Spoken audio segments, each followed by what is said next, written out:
Больше 250 тысяч кубометров снега вывезено на свалку Сыктывкара за эту зиму. И хоть сезон в целом по осадкам был не напряженный, работали коммунальщики, как и всегда, круглосуточно.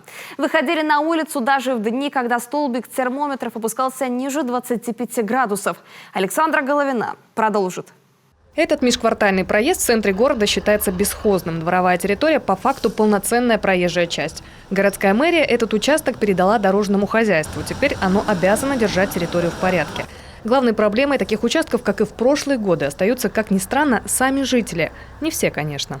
И вот у нас как машины стоят, между ними убираем. Не были бы они, сразу мы это все почистую. А так придется оставляться. Под машиной мы не можем это... Хозяина не убирают вовремя. Как вам известно, есть так называемое постановление, мы его называем о зимних знаках, или, можно сказать, о порядке производства уборки в зимнее время.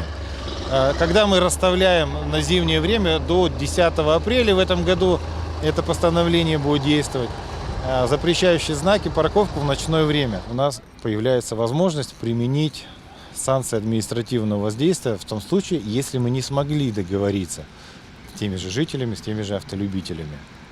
Тогда вот, к сожалению, еще раз повторюсь, приходится прибегать к мерам воздействия со стороны органов исполнительной власти в лице ГИБДД.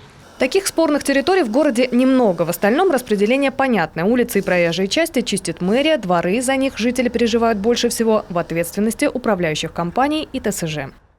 У меня во дворе чистят, дороги вроде тоже, смотрю, ничего. Так что у нас во дворе все хорошо с этим делом. Ну, нормально, в этом году снега мало. Частенько у меня друзья автолюбители жалуются на качество выполняемых работ. Сами можете заметить. Где-то хорошо почищено, во дворах плохо. Вообще было все завалено, тяжело было ходить, особенно пенсионерам. Во дворах тоже так же загляните, посмотрите, увидите, тоже самая такая же беда. Ну, у нас во дворе на Октябрьском 152 хорошо убирают, у нас управляющая компания следит за этим. Ну а в целом-то нет, конечно, по городу. Дороги грязно, да, насколько я помню, обещали в этом году песком не засыпать дороги. Потому что когда снег тает, летом, сами знаете, такие песчаные бури бывают, да, дороги убираются, безобразно.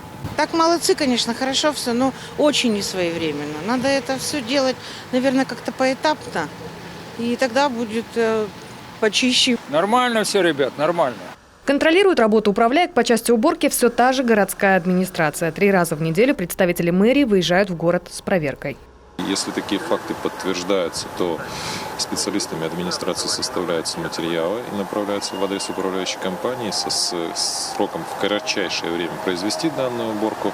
При повторном выезде через сутки или через 2, если данная уборка не произведена, составляется материал в рамках нарушения правил благоустройства города Сыктывкара. И далее, если все это подтверждение имеет свое место, то отправляется материал в административную комиссию о привлечении управляющей организации к административной ответственности.